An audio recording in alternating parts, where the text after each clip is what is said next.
definitely bring talent and skill. You know, I've been writing songs for probably about like 8 years now. I've been pursuing this. I'm not new to it. I might be new to some people watching this video, but I'm definitely not new to the business. Like I said, I started as a background singer, you know, so in terms of just knowing the music, I know the music in terms of like doing harmonies, trying to back somebody up, you know, singing in choirs. You know, I've been doing all of that stuff. As well as, you know, just knowing people in the industry as well, and writing for other artists. I've done that as well. So I think what makes me different is, you know, the music. You know, I grew up, I spent a lot of time in Jamaica and I spent a lot of time in the US, so just my sound, you know, is different. I'm not strictly a reggae singer, I'm not strictly a dancehall DJ. You know, I sort of mix the two. And I also sing about what every girl is going through themselves. Like, you know, it's reality songs. Anything you hear me sing about, I went through myself. You know, and I think a lot of girls can relate to that because I'm a young female myself, you know? So I know, like, sort of, you know, what's on the streets, what's happening, what we're thinking. And I think that's basically, you know, what makes me different. I'ma be a solid rock, I'ma be a soldier, I'ma be a baby. Day that your pockets go empty, and nobody's around for you to call on.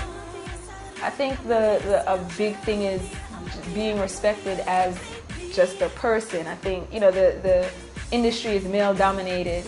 So when you walk into a studio or you walk into an office, most of the time you're seen as this girl walking in as opposed to, you know, just another artist walking in. So that's definitely a big struggle. You come in there to work and sometimes people, you know, don't want to work. They're trying to, you know, get with you. I think a lot of females in the industry can relate, you know, but so I think, you know, that's a main, you know, struggle for me. And also just persistence and perseverance. You know, it's a long road pursuing the music, and any artist can tell you that. So as long as you have resilience, being able to fall down and get back up again, if you can do that, then I think you can survive. I moved on, think you can diss me, better dream on. Cause the day that you mess up is the day that the next man press up. I'm nothing, be a thing, yeah, bless up. Like 1, 2, 3. Well, I grew up listening to dance. I grew up listening to reggae. Even though I sort of grew up a lot in America, in my house I didn't really listen to, you know, people like maybe the Temptations or something like that, American music. I listened to Dennis Brown, Sanchez, Bob Marley. That's all that was playing in my house. You know, so I was heavily influenced by that. And I love the Jamaican culture and the Jamaican, you know, music scene. I think they have a greater respect for artists or artists and their craft, like what we do, as opposed to in America. I think artists are just seen as pure entertainment, whereas in Jamaica it's more of like a craft. So I decided to come here and start, you know, pursuing it because it's just the type of music that I love, you know, and it's been working for me. Like, I love coming here and recording and, you know, writing and working with other artists here. But, you know, I also still work with artists and rappers or whatever, like in America, and producers in America. So I don't really limit myself still. Things that you never done so. I decided I wasn't gonna hide it. You turning me on, so I wasn't gonna fight it. Give you a chance in my life, now you fight. Got a new tick to my tack and I like it. Well, I'm looking forward to getting with Chuck back. Going to be working with him soon. Also continuing to work with Payday. Working on a song with Jam 2. So those are some of the producers that I've loved to work with, and European producers like Dub Akon in France. So yeah, I'm hoping we're getting some good work in September. It's been about 8 years now that I've been doing music. Like I said, I was doing the background singing, and then I was in a girl group. And the girl group didn't work out. We broke up, and then that's when I decided to pursue music like as a solo artist. And then I started coming to Jamaica and did a video called Don't Believe Him. That was about 2007. And then came back, still was doing some more rhythms, and then about last year we did the Ice Rhythm Medley video. And then a couple months ago we did the They Don't Know video. So that's led up to now, 2011. And it's been going well. It's been going well.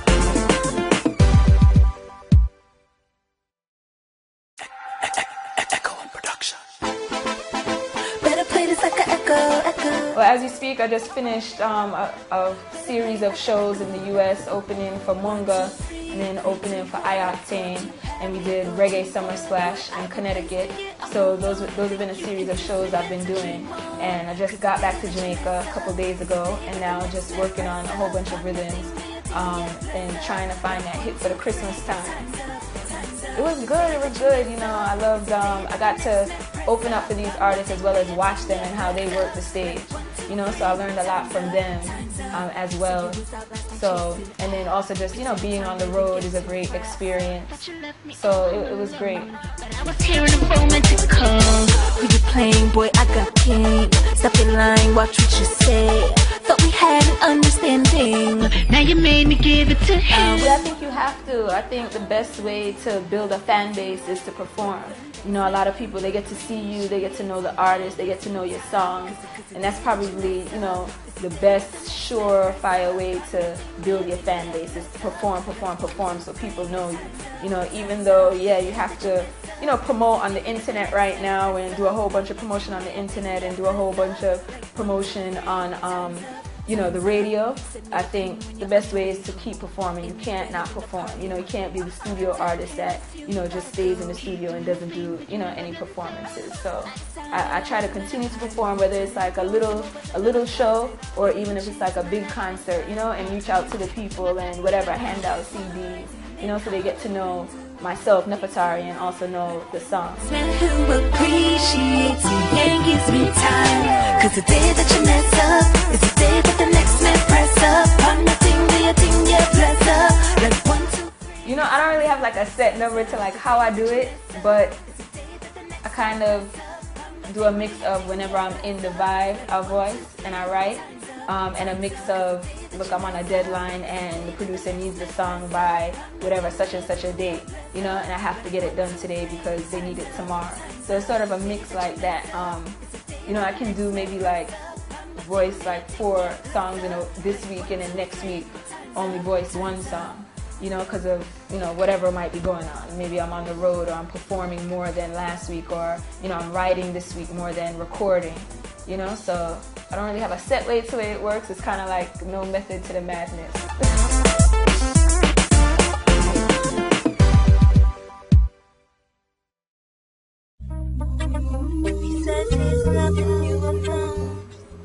You know, it's there's a 50-50 on that. Like, you know, you have some artists who just keep voicing, there's always new material out, and, you know, people are always there, like, listening to their stuff, so then the next artists feel like they have to keep up with the other artists, you know, who have songs coming out continuously. You know, it's kind of like this competition. But on the other hand, you don't give certain songs their proper promotion when you do that. You know, I've heard both sides of the argument.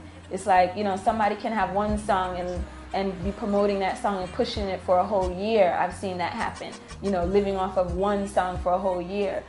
But then the next artist has, you know, probably 6 songs or 10 songs that came out that month, just for 1 month. So I think you always have to push out new material, but you also have to give each song its proper attention, you know, and make sure it's properly promoted, because you can have a song and, yeah, you promote it now, but it doesn't bust until 3 months later, and you took 3 months to promote it and it finally bust 3 months. Whereas if you never paid attention to that song, it would never have bust. So I guess it just depends. Make a girl cry when the truth hit. Say I didn't try to want you. Right now it's 2 songs, No Handbag on the Snatch Them rhythm, you know. And all my girls who don't want any man following them around, all my girls who want to go to the party and their man is not there, say we don't want no handbag man. You see me? Yeah. And then the next song is Full of Talk, coming out on the bedroom rhythm. So big up Kareem Hype, big up Payday Music. Sober, take it from me, and every mistake there is a lesson. Just don't believe it, I am. Alright, yeah, so I want to big up Team Nefatari, definitely. Portmore, big up yourself. Omi T, Talent Promo, Cam. You see me, all of my people, ICJs who support me. You know, all my family that supports me, big up yourself. Madness, everybody that supports me. You know, my producers, Payday, Kareem Hype. you know, everybody, the heavyweights. And I just want to thank everybody for their support. We're about to take over this year. Team Nefatari, we say, you see me? Pow.